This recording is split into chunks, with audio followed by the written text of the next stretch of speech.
John Delgado is 34 years old. He's an HVAC technician in Columbus, Ohio, making about $71,000 a year. And on a random Tuesday in March, he opened his brokerage app on his lunch break, sitting in his truck in a Chipotle parking lot, and saw a number that made him put his burrito down. $100,040. 6 figures. For the first time in his life. And here's what you'd expect happens next. He celebrates. He tells his wife. Maybe he treats himself to something nice. Because he earned it. He did the work. He hit the milestone everyone talks about. That's the story we're all sold. Hit 100K and you've made it. You're on the mountain now. Everything gets easier from here. Except that's not what happens to most people. Here's the part nobody tells you. Hitting $100,000 isn't the finish line. It's the moment the real test begins. And the danger waiting for John isn't a market crash. It's not a recession. It's not some external disaster he can't control. The danger is a decision. One he doesn't even know he's about to face. And the scary thing is, it's the same decision that quietly wrecks almost everyone the moment they cross this exact number. Warren Buffett once said the first rule is don't lose money, and the second rule is don't forget rule number 1. Everybody quotes that like it's about being cautious with your investments. But here's the trap hiding inside that advice. Most people don't lose their first 100K to a bad stock pick. They lose it to themselves, to a decision made in a moment of confidence, right after they finally had something worth protecting. Today, we're running the actual math on what happens after $100,000, why this exact number is more dangerous than broke, and exactly what you need to do differently starting right now, whether you're sitting at 10,000 or 98,000 today. Before we get into the stories, you need to understand the mechanism, because without it, everything that follows is just going to sound like bad luck. It's not luck. It's math, and it's predictable. Compound growth is deceptive because it's boring for a long time, and then suddenly it isn't. If you invest money and it grows at, say, 8% a year, the actual dollar growth in year 1 is tiny. On $10,000, 8% is $800. You barely feel it. But on $100,000, that same 8% is $8,000. In a single year, without you lifting a finger, your money makes more than most people's entire annual raise. This is the threshold. Below 100,000, your income is still doing most of the work. Above 100,000, your money starts pulling its own weight, and eventually it pulls harder than you do. Think of it like a snowball at the top of a hill. For the first stretch, you're the one pushing it, packing snow onto it by hand, and it barely grows no matter how hard you shove. But at a certain point down the hill, the snowball gets big enough that gravity takes over. It picks up snow faster than your hands ever could. $100,000 is roughly where that hill starts to steepen, which means the decisions you make right at this point don't just cost you money today, they cost you the size of the snowball 10, 20, 30 years from now. And that's exactly why what happens next matters so much. Because today, I want to show you 3 people, 3 decisions, 3 completely different endings, all starting from the exact same number. Diana Foster is 29, works in pharmaceutical sales in Charlotte, North Carolina, pulling in around $94,000 a year with commission. It took her 6 years of aggressive saving and a couple of well-timed index fund purchases during a dip to cross $100,000 in her retirement and brokerage accounts combined. Diana's defining trait, the one that's about to become dangerous, is confidence. Not arrogance exactly, just the kind of confidence that comes from finally seeing proof that her strategy works, which makes her feel ready to level up. Carla Jimenez is 31, a UX designer in Austin, Texas, making $88,000. It took her 4 years to hit $100,000, partly through saving and partly through a stock grant from her tech company that vested at just the right time. Carla's trait is impatience. She spent 4 years being disciplined and patient, and now that she's got a real number in front of her, something in her brain says it's time to speed things up. And Maya Whitfield is 36, a middle school teacher in Portland, Oregon, making $61,000 a year, the lowest income of the 3, which makes her 7 years to reach $100,000, the most impressive climb of the group. Maya's trait is fear. After 7 years of careful building, the idea of possibly losing any of it terrifies her in a way it doesn't for the other 2. Confidence, impatience, and fear. 3 different starting emotions, 3 different jobs, 3 different cities, but they're all about to face a version of the same fork in the road,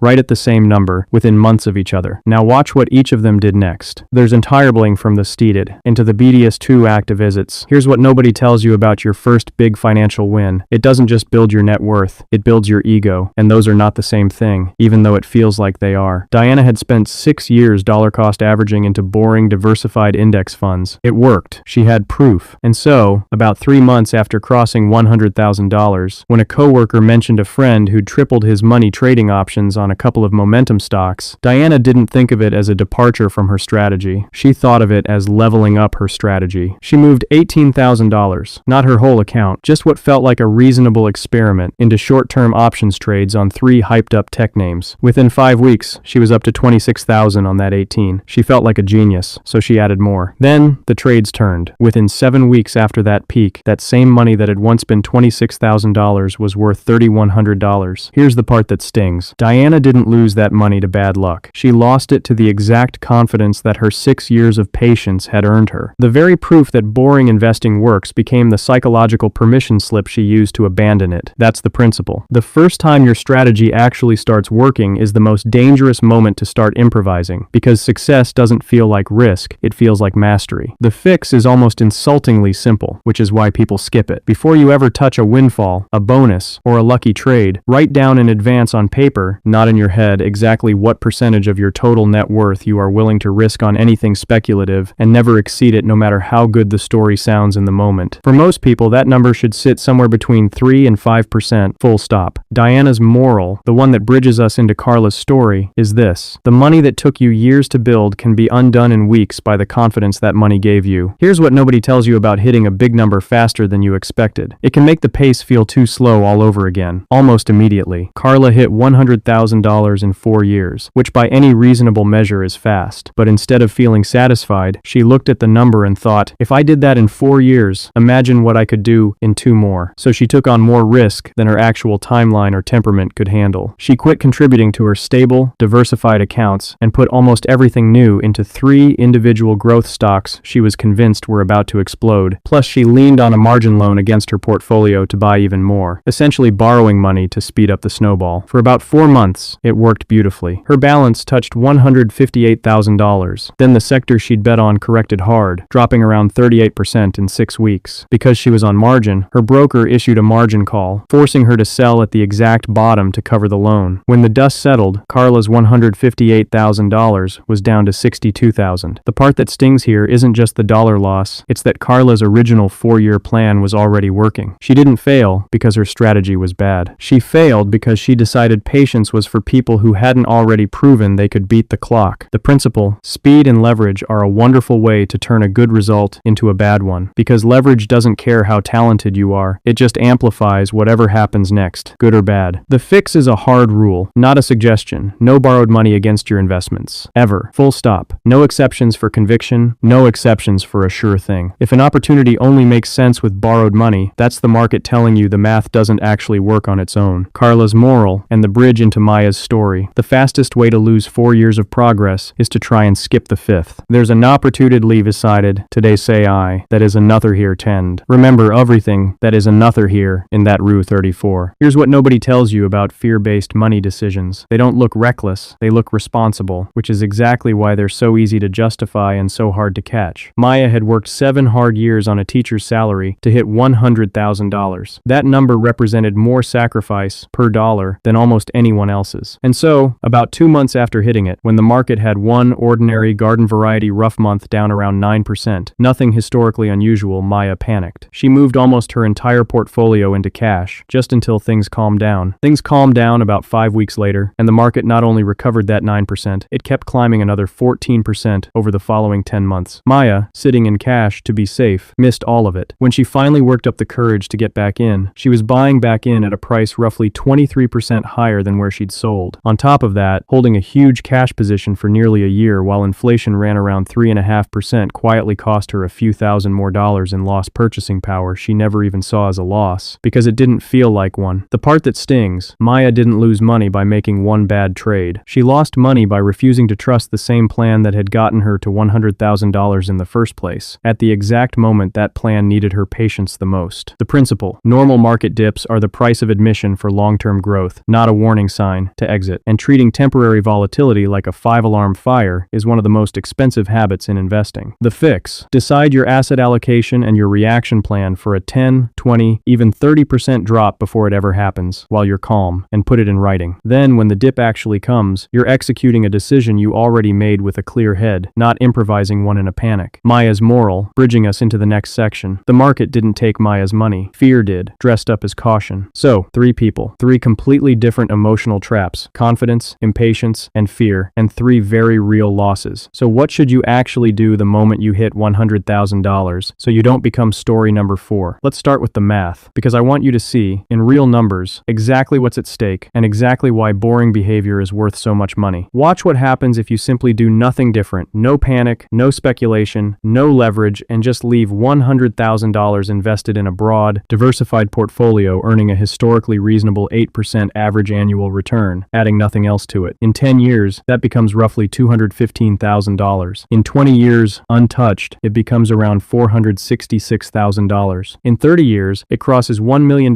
from $100,000, doing absolutely nothing except not sabotaging it. Now watch what happens if you add just $500 a month on top of that same $100,000 base. In 20 years, instead of $466,000, you're sitting around $760,000. In 30 years, instead of just over $1 million, you're near $2 million. The difference between those two outcomes isn't genius stock picking or perfect market timing. It's the difference between protecting the snowball and interfering with it. This brings us back to John, sitting in that Chipotle parking lot. John did something almost embarrassingly simple after that Tuesday. He didn't quit his job. He didn't get aggressive. He didn't panic when the market dipped 4 months later. He followed 7 rules, and I'm going to give you all 7 right now, because this is the actual payoff of this video. Number 1, immediately increase your emergency fund target. What was enough at $50,000 net worth is not enough at $100,000, because you now have more to protect, and usually more complexity in your life to match it. Number 2, rebalance your allocation deliberately, on purpose, rather than by accident. If growth in tech stocks has quietly made your portfolio 70% one sector,